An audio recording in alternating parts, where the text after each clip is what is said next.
Hi everyone and welcome to my Game Week 28 top tips. It's been a manic weekend of football with injuries, suspensions, rearranged fixtures, and we've not even had Premier League football this weekend. In this video, I have 5 things you need to think about before the upcoming deadline. Tip number 4 is very important if, like me, you have an injury crisis up front, so you're going to want to stick around for that one. Now, if this sounds good to you, do me a favor, drop a like and subscribe.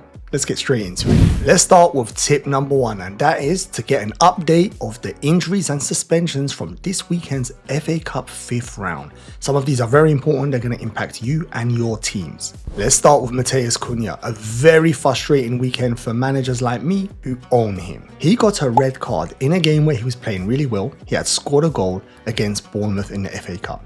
He got into a confrontation with Cunha and then it became an off-the-ball incident where he's been pushing and headbutting, and it was quite violent conduct where he got a straight red card. Now this means he immediately misses 3 games. It kicks in instantaneously, so he misses game week 28, 29 and 30. Super frustrating for 2 reasons. Loads of us have already bought him in because he covers the blank game week 29, and if we're not using a chip, like I'm not, I needed him. All of a sudden I'm a transfer down and a player down now, which is not ideal. Also, he misses game week 28 and 30, which are great fixtures for Wolves. Another reason we had him in our team. So all in all, super frustrating. It might even turn into a 4 or 5 game week ban, because if Wolves try to contest it, which I hope they don't, but if they do, it almost confirms it's going to be extended, because this red card does not look like it's going to be rescinded. So for me, he's a player that has to be sold. Next up is Lewis Hall, a player we knew nothing about injury-wise, but apparently he picked up one against Liverpool and was not even in the squad to face Brighton in the 2-1 FA Cup defeat. Now, Eddie Howe only told us in a press conference when the squad was being announced that he's got an ankle injury and it might be serious. He's meant to see a specialist, so we'll find out after that, but it sounds like it could be an operation situation, so let's wait and see. If you own him, he's not an instant sale. You need that information and you might get it midweek, but it is something to keep an eye on if you do own him. I've got another Newcastle player. Anthony Gordon must have watched Cunha and wanted to follow suit. A straight red card in a game they were losing 2-1 and they needed him on the pitch to try and get a goal back, but unfortunately he lost his rag and got into something where he was pushing another player in their head. The referee thought it was enough to get a straight red card. It's nowhere near as violent as Cunha's incident, but I'm not sure if Newcastle can appeal it. If they do, again, like Cunha, it could be extended to 4 games. He does have more of a chance from my perspective to get it rescinded. Now Anthony Gordon's going to miss game week 28, the cup final versus Liverpool, which is super frustrating for him and Newcastle as he's one of their best attacking talents, and game week 30. Now if you own him, again, very frustrating for many reasons. The fixtures are so good and it's transfers we have to use. We don't have many transfers, so it's definitely something you're going to have to address, whether you can transfer him out or you can bench him. If you've got strong enough bench to accommodate someone like Anthony Gordon sitting there, then fair play.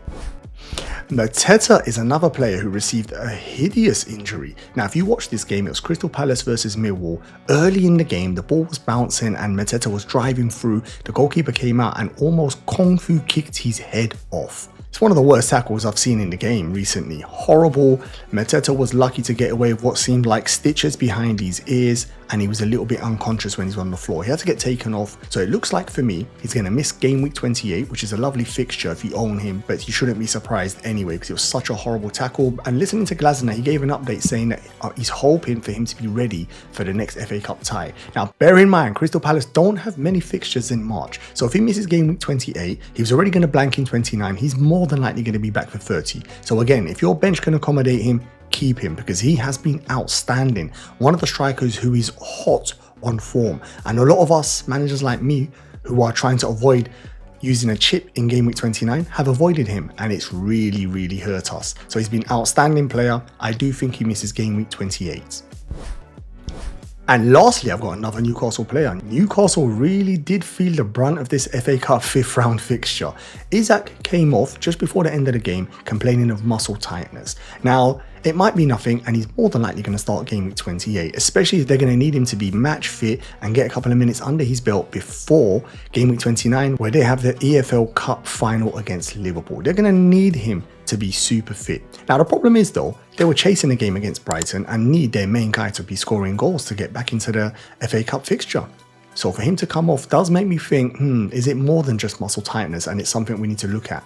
We're not going to get much from Eddie Howe, but he's been outstanding. We're not going to sell him right now. Keep him on our bench. We can only hope that Isak starts game week 28. That would be ideal, as our benches are in trouble at the moment. If not, I don't think I'm going to sell him. It looks like it's a benching job, and just hope my third and second bench could come off and help me out here. Tip number 2. Please don't make early transfers. You saw what happened this weekend for the FA Cup 5th round. Just look at the carnage. Can you imagine what's going to happen? We have midweek fixtures, and they're very important fixtures. As you can see, the Champions League knockout stages kicks off, the Europa League kicks off, and the Europa Conference League, which I didn't even bother to do a graphic because Chelsea should be able to reach the final using their C team. But Aston Villa play Club Brugge, Liverpool versus PSG, and Arsenal versus PSV. Very difficult fixtures. Expect all of the Premier League teams to play their strongest starting 11s, which means possible injuries. So definitely keep an eye on these fixtures before you make any moves. The same goes for Tottenham and Manchester United. They play in the Europa League midweek as well. I know we don't own many of their assets, but definitely still worth keeping an eye out. So please don't make any early transfers before these fixtures have been played. Now, I know what you're thinking, I'm not going to do that. No one does that. Well, if you just have a quick look at the official FPL website and look at the ins this game week, as you could see, loads have already bought Mateta in, over 200,000 managers, only for him to be injured in a bad way and might miss game week 28. And Cunha, loads bought him in, over 150,000 managers, and he's going to miss 3 to 4 game weeks. So it does happen, and it can catch experienced managers off guard. Definitely take your time. Don't make no transfers. Don't let the price hikes scare you. Just wait. Tip number 3 is regarding captaincy, and I want to know, who are you going to captain this game week? Now, you're most probably laughing as I say that, and you're thinking, why would anyone even ask that question? Of course, it's Mohamed Salah, the best player in the world, the most consistent player, the player who cannot stop returning.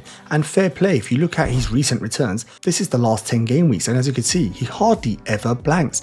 I know this. I'm not sitting here telling you have to go against him.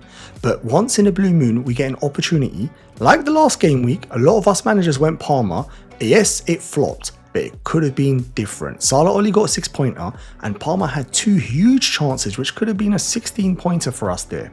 So I'm here again thinking, can I do it this game week? Now, as you can see, both of them have great fixtures, hence why I'm actually suggesting Palmer could be an excellent captain candidate this week. As you can see, both are predicted to score near 10 points, so it's perfectly poised for this captain showdown in game week 28. But let's have a look in more detail to see if it's actually viable. Now, let's start with form. Palmer's got 1 return in the last 6 games. Salah's got 6 returns from the last 6. Yeah, it's not really a matchup, is it? Easy win for Salah there. Next up is the fixture. Both have excellent fixtures. Palmer has Leicester, who've conceded 16 goals in the last 6 games. Very poor defensively. But Southampton have conceded 18 goals in the last 6 games. It's another tick for Mohamed Salah here. My case isn't going very well at the moment. Next up, we're going to talk double-digit returns, the hauling machines. Palmer has 8 double-digit returns so far this season. Salah has 16. Okay, minutes. Can this be something that Palmer does have the upper hand against Mohamed Salah? Well, maybe yes. Mohamed Salah has the Southampton fixture, which is juicy, but it's in the middle of the PSG fixture in the Champions League. Now, Liverpool look like they've got one hand on the Premier League. I'm not saying they're going to not take Southampton seriously, but depending on the result of the PSG first game, it could mean Liverpool go into the Southampton game thinking play our top players for 60 minutes and then take them off and go full power at Anfield against PSG, because the first fixture could be very tightly poised, say 1-1. Or say Liverpool could be losing 2-1, which means it's a huge effort at Anfield, full power, strong team, and maybe they think they can beat Southampton with a combination of an A and B team. And I'm saying this thinking maybe Mohamed Salah only gets 75 minutes. If they're winning 2 or 3-0 against Southampton, maybe he gets a rest. And Slot has been doing that. You've seen Trent coming off, they've been managing him. Salah, normally it's very rare. He plays 90 minutes every game. But something as big as this fixture against PSG could change that. Palmer, on the other hand, like I said earlier on, Chelsea should be able to get to the final of that competition playing their C team. He hardly ever plays in that competition, so he's going to be playing 90 minutes. And I can tell you one thing, he is desperate to get on the score sheet. This is one of his biggest droughts he's had recently, so he's going to be on fire and the perfect fixture with Leicester. I think Palmer gets 90 minutes and I think Mohamed Salah gets 75 minutes. And lastly, ranks and mini leagues. If you're like me and you're chasing your mini league rivals or you want to get better overall ranks, Palmer's more than likely going to be less owned for this upcoming game week. Obviously, everyone owns Mohamed Salah, and he's going to be less captain. This is where the potential gain is for us. Of course, bear in mind, it could go horribly wrong. You saw last game week, Salah got 6, Palmer got 3. It can easily go wrong for you, and it can be a much bigger swing than that, so bear that in mind. But if you're a manager like me who is considering any opportunity to go Mohamed Salah for big potential gains, I am looking at this game week here. Please get in the comments and let me know if you think I'm crazy even considering going against Salah and you would never go with Palmer, who looks way off form. Let me know. Tip number 4 is all about who we should replace Matheus Cunha with. Now, you saw in tip 1, he was a casualty of this FA Cup weekend where he got a red card and it's an instant 3-game suspension. Super frustrating. 70% of us managers already own him and loads more were planning to bring him in this game week because he plays 29, has great fixtures and he's a class act. Apart from when he's headbutting and fighting players. This has happened, it's not going to change, it's time for us to start looking forward, and I'm going to give you my top 3 replacements for him. And I'm going to start with Chris Wood. He's my favourite to replace him, being outstanding this season, and it's an easy swap because there's not too much difference in price here. His entry points this weekend is not ideal, Manchester City at home, but Chris Wood has been a type of player that will have 2 shots and score a hat-trick. He's been a revelation this season. XG means nothing to him. Seriously, when you don't own him, he's one of the most frustrating players to go against every game week. He's just relentless.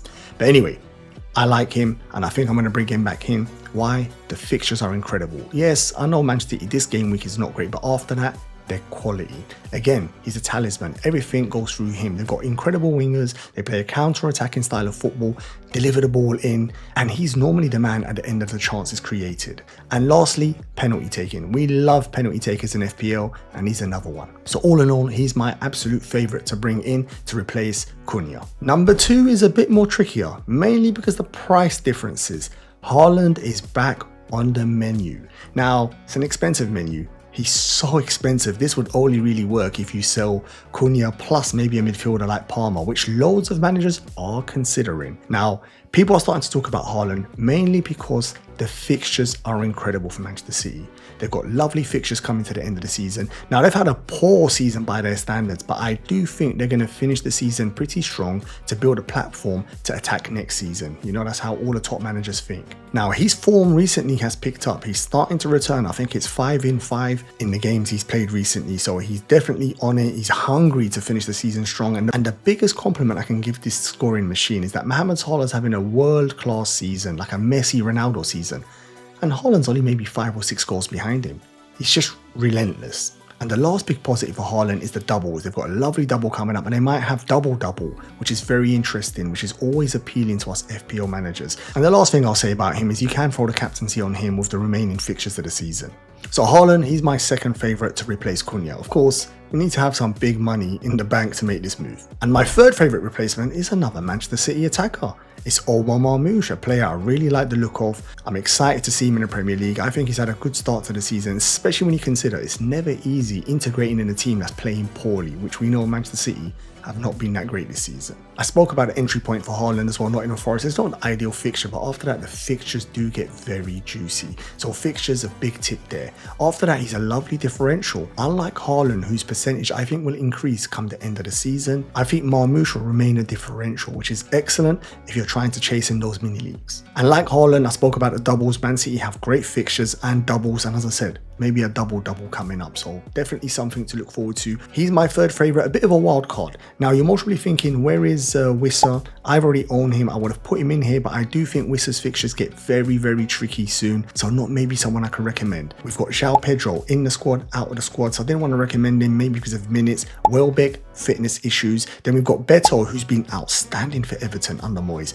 but then again, their fixtures get difficult. So as you can see, it's getting a bit more trickier up front. There was lots of options before, but but recently the options are either injured or suspended, hence why this Cunha suspension is a real pain. And finally, the fifth thing we should think about before the upcoming deadline is which teams we should be buying players from and which team should we target with our players. Let's have a look at the fixture ticker. I've gone from game week 28 to game week 32. I don't want to do a longer period than that because mainly a lot of us will be using wildcards around then where we can change up our whole team. I've ordered it via difficulty, so as you can look on the screen, Wolves come up top, which is frustrating because their best asset is Cunha, who is suspended. After that, I do like 8 Nori, but apart from that, not much. I know some managers might consider Larson, which is not a bad option to be fair with these fixtures. Newcastle are second in this, even with the blank in 29. But frustrating because we just spoke about Hall being potentially injured, Isaac injured, Gordon a red card.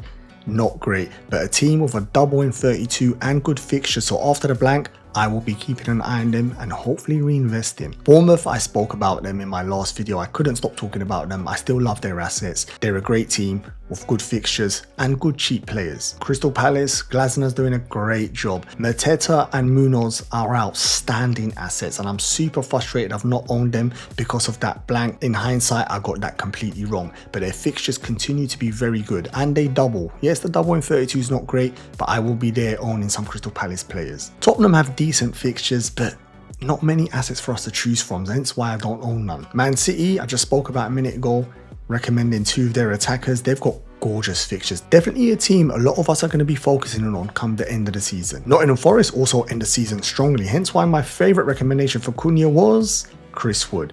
And I think some other assets will be very popular, maybe Sales or Aina. Some of their defensive assets are going to be super popular come end of the season. Arsenal also finished the season with very strong fixtures, although we're limited with their attackers, but maybe the defense is back on the menu. Liverpool, albeit further down on the list, they're challenging for the Prem, the best team in the Premier League, one of the best teams in Europe. Regardless of their fixtures, you should own maybe a couple of their players, although some managers will take the aggressive strategy of maybe even selling Mohamed Salah to go for the players with superior fixtures like Holland. And some of the teams we maybe do want to avoid buying players from is Brentford, hence why I didn't recommend Wissa earlier on, Fulham, Aston Villa, Everton, albeit outstanding under Moyes, their fixtures do turn and get very tricky as well. So these are the teams that we want to buy players from and the teams that we want to actually avoid buying players from. Next up, we want to look at teams we want to target. So the players we're bringing in, we need them to be playing these poor teams. So this data is taken from the last 6 game weeks. When I look at defensive stats, I don't want to look at the whole season because some teams would have improved, some teams would have got new managers like Moyes, so the system completely changes. You just have to look at West Ham, for example. They were hideous at the start of the season, now they're much more stable. It's ordered via XG conceded, but I've got other attributes in there as well, like goals conceded, big chances conceded, and shots on targets conceded. Now, it's no surprise to anyone, the team at the top of the list, the team that we should be attacking every game week, and that is Southampton. Outrageous. They've even conceded more than their XG. It tells you how poor they are defensively. They've conceded 18 goals in the last 6 game weeks. They are probably going to go down as one of the worst Premier League teams we've ever seen. After that, Aston Villa really surprised me, but then maybe we shouldn't be surprised. They've had injuries in defense, which has really impacted them, but they've conceded 13 goals from an XG of 13.7. So they're about on par with their XG in the amount of goals they've conceded. After that, we've got Ipswich, no surprise. Manchester United, unfortunately, dare I say it, no surprise. Tottenham, very good attacking, but very poor defensively. They do concede chances. Newcastle was the surprise, but you saw against Man City, if you get them correct, they do give up chances. Even against Brighton, I was very surprised to see how many chances Newcastle conceded. Leicester, of course, no surprise as well. Now let's look at some of the teams that are very strong and maybe we don't want our attackers to be playing them. Crystal Palace recently, they have turned it around. At the start of the season, they were poor defensively. Recently, they've stepped it up. They're not conceding many chances. They've only conceded 5 in the last 6 game weeks over XG of 4.2. Very, very good. It makes Munoz an incredible asset. Arsenal, we're not surprised. They're incredible defensively. And when you think they've got hardly any attackers, Arteta will make sure they don't concede any goals because he knows probably they're not going to score many chances to win the game. So defense is going to be super solid. Fulham been outstanding. Silva's done a great job. Man City have picked up recently. I know start of the season they were freeing up chances left, right and centre.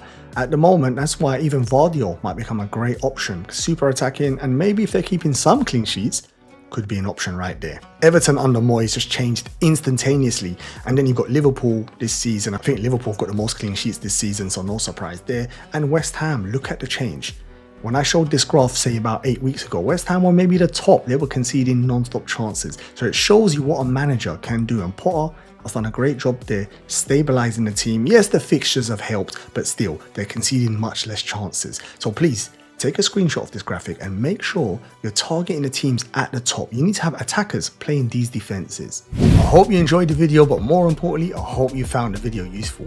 Get in the comments and let me know what transfer you're making this game week. Before you jump off to your next video, do me a favor, like and subscribe. I'm trying to reach my next milestone, which I can only do that with your help, so I'd really appreciate that. And the last thing I'm going to say is, please watch this video on the screen. It's a detailed chip strategy from one of the best FPL managers out there. He's currently, I think, top 5k in the world, ridiculously good, and he breaks down a chip strategies for you, all the doubles, singles, maybe even selling Salah.